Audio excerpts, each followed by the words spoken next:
15 quick potential early dating narcissistic red flags. Number 1, you feel this instant connection. The chemistry is on fire and it's almost like you've met your soulmate before you actually have time to know each other. 2, you magically have so much in common and you're hearing a lot of "no way, me too's" from them. 3, they hit you with a massive trauma dump very early on. Childhood trauma, their family or their parents are terrible, and or their exes are crazy or have put them through so much, and they're telling you these things on like the first or second date. 4, they are pushing to know intimate details about your history, your traumas, and your relationship history and relationship failures really early on. Like they are digging for intimate, deep, personal, and potentially traumatic information out the gate. 5, you've got the 3 C's going. They have confidence, charisma, and charm. 6, they are so polite, endearing, and engaging to an over-the-top level with the wait staff, or they treat them like garbage. 7, they have very intense, unwavering eye contact, and or there's a flat deadness to their eyes. 8, they are love bombing you. They are showering you with compliments, telling you how special you are, how intelligent you are, how stunningly attractive you are, how they've never felt this way about anyone ever before, that you are unique, and potentially even telling you that they love you.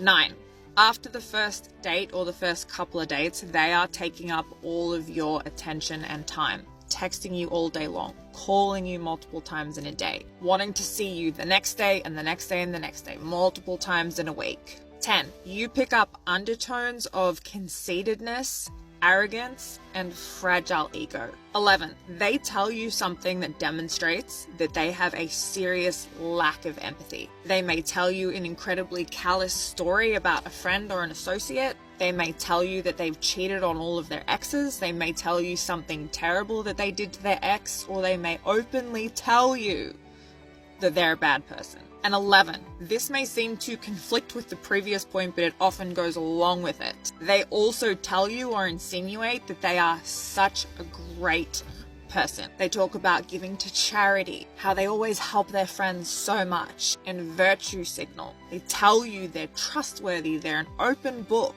and things like this. They're telling these things in an attempt to control their image, to make themselves look like such a good person, right? Yes, it's good and it's impressive if someone has a charity and has volunteered overseas and done all of these amazing things. But if they're shoving these things down your throat on a first or second date, it's a red flag because it's about image control. 12, they disclose that they have had a succession of very short relationships. 13, they push your boundaries. For example, they insist on picking you up when you have said you're not comfortable with that. They insist on coming into your house or getting you to come to their place when you've said you're not comfortable with that.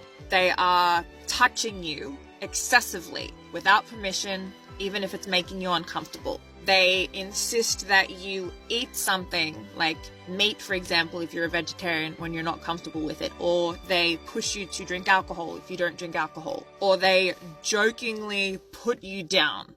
Narcissists always do small boundary pushes in the beginning because they're testing how strong or weak your boundaries are. 14, they rush physical intimacy. And 15, you have a gut feeling that there is something off about this person, that there is something wrong with them, that there is something wrong with the situation. Our gut and our intuition has developed over hundreds of thousands of years to keep us safe. And almost everyone that I have spoken to who has had a relationship with a narcissist had a gut feeling or an intuitive feeling that something was wrong from the start, but they didn't trust themselves and they pushed it down. Now, not every narcissist will do everything in this list. Narcissists behave slightly differently in different situations with different people. Some narcissists have long relationships. A lot of them cycle through short relationships. However, these are 15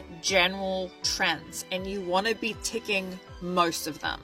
And if you're new here, I'm a narcissistic abuse educator and a narcissistic relationship recovery coach. Make sure you follow me on YouTube and you can book a session with me through the link in my bio. Ready, set, let's go. Welcome to the Narc Abuse Breakdown podcast. Love bombing can be very subtle, can look like the narcissist actually making sense for once in their life. Narcissistic abuse is a predictable pattern of abuse carried out by a person with narcissistic personality disorder or high narcissistic traits. What are they going to use to be able to really control you? I'm Claire Auden, and together with Adriana Bucci from Let's Get Your Shift Together and Telsha Edinburgh from the T on NPD, we discuss different aspects of narcissistic abuse as well as reflecting on our own personal experiences.